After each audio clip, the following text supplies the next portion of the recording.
বাংলাদেশে চালু হয়ে গেল এমএফএস এর মাধ্যমে আন্তঃলেনদেন। এখন যদি আপনি চান আপনার রকেট অ্যাকাউন্ট থেকে বাংলাদেশের যে কোনো এমএফএস এর মাধ্যমে কিন্তু আপনি ব্যালেন্স ট্রান্সফার করতে পারেন। ধরুন আপনার একটি রকেট অ্যাকাউন্ট আছে, এখন আপনি চাইলে আপনার রকেট অ্যাকাউন্ট থেকে খুব সহজেই বিকাশ অ্যাকাউন্টে মুহূর্তেই টাকা পাঠাতে পারেন। ওকে ভিউয়ার্স, তো চলুন দেখে নিই কীভাবে খুব সহজেই রকেট থেকে বিকাশে টাকা পাঠাবেন। শুরু করছে আজকের ভিডিও। রকেট থেকে বিকাশ অ্যাপসে মুহূর্তেই টাকা পাঠানোর জন্য আপনার রকেট অ্যাপসটি ওপেন করে নেবেন। রকেট অ্যাপসটি পিন দিয়ে লগ ইন করার সাথে সাথে কিন্তু আপনারা এই ইন্টারফেসটি পেয়ে যাবেন। দেখতে পাচ্ছেন রকেট অ্যাপের হোম পেজটি কিন্তু এখন দারুণ দেখতে হয়েছে। সো এখানে দারুণ কিছু দেখার দরকার নেই, আমরা এখন রকেট থেকে বিকাশে টাকা ট্রান্সফার করব।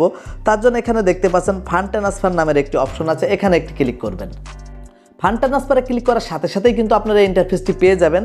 এখন আপনি খুব সহজেই বিকাশ কিংবা অন্য এমএফএস কোম্পানিতে টাকা পাঠানোর জন্য এখানে দেখতে পাচ্ছেন এনপিএসবি যে চ্যানেলটি আছে, এখানে দেখতে পাচ্ছেন এমএফএস নামের একটি আইকন আছে, এখানে একটি ক্লিক করবেন।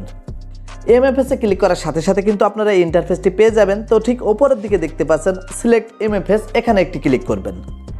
সিলেক্ট এমএফএস এ ক্লিক করার সাথে সাথে এখানে দেখতে পাচ্ছেন bKash, Islami bank, M cash, Islamic wallet. এখন কিন্তু আপাতত এই তিনটি এমএফএস আছে, আপনারা রকেট অ্যাকাউন্ট থেকে এই তিনটি এমএফএস যে কোনো একটিতে আপনি টাকা পাঠাতে পারেন। তো আজকের ভিডিওতে যেহেতু আমি বিকাশে টাকা পাঠাবেন কীভাবে সেটা দেখাবো, তার জন্য এখান থেকে সিলেক্ট এমএফএস, এখানে আপনারা বিকাশ সিলেক্ট করে নেবেন। বিকাশ সিলেক্ট করার পরে নিচের দিকে দেখতে পাচ্ছেন মোবাইল নাম্বার, এখানে কিন্তু আপনি সঠিকভাবে বিকাশের একটি যে মোবাইল নাম্বার আছে সেই মোবাইল নাম্বারটি এন্টার করবেন। বিকাশ নাম্বারটি এন্টার করার পরে নিচের দিকে দেখতে পাচ্ছেন রেফারেন্স, চাইলে আপনারা এখানে কোনো রেফারেন্স লিখতে পারেন, যদি প্রয়োজন না হয় তাহলে লেখার কোনো প্রয়োজন নেই। ওকে ভিউয়ার্স, তো তারপরে নিচের দিকে দেখতে পাচ্ছেন অ্যামাউন্ট। এখন কিন্তু আপনি যে অ্যামাউন্টটি আছে ঠিক কত টাকা আপনি ট্রান্সফার করবেন, এখানে কিন্তু এই অ্যামাউন্টটি এন্টার করতে হবে। ওকে, তো আমি আপনাদেরকে দেখানোর জন্য এখানে 100 টাকা ট্রান্সফার করছি। তো দেখতে পাচ্ছেন অ্যামাউন্ট আমি এখানে 100 লিখে দিয়েছি। তারপর এখানে নিচের দিকে নেক্সট লেখা আছে, এখানে একটি ক্লিক করবেন।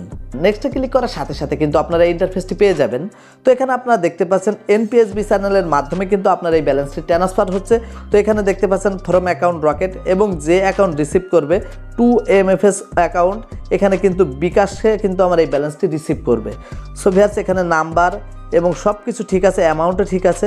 এখানে চার্জ করা হচ্ছে 85 পয়সা, এবং এখানে আমাকে টোটাল চার্জ দিতে হবে 100 টাকায় 85 পয়সা চার্জ দিতে হবে। আসলে এটা যদি খুব বেশি প্রয়োজন না হয়, আমার মনে হয় না এই সার্ভিসটা কেউ ব্যবহার করবে, কারণ আপনার এমনি এই টাকাটা তুলতে একটা খরচ আছে, তারপরও 85 পয়সা মানে প্রতি হাজারে আপনাকে এক্সট্রা 8 টাকা 50 পয়সা বেশি দিতে হবে।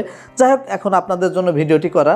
তো এখান থেকে সব কিছু কমপ্লিট। তো এখানে এখন আপনারা আপনাদের যে রকেট অ্যাকাউন্টের পিন নাম্বারটি আছে, এখানে এই পিন নাম্বারটি দিয়ে দেবেন।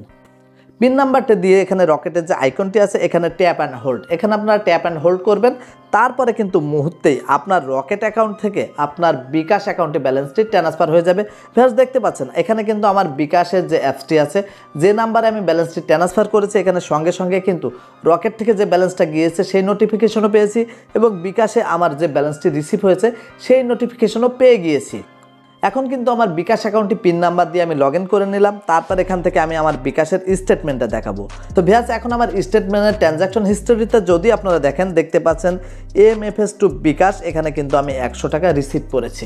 ওকে ভিউয়ার্স, তো দেখলেন খুব সহজেই কিভাবে আপনার রকেট অ্যাকাউন্ট থেকে বিকাশ অ্যাকাউন্টে আপনারা ব্যালেন্স ট্রান্সফার করবেন। ভিডিওটি ভালো লাগলে লাইক করতে ভুলবেন না। আসসালামু আলাইকুম।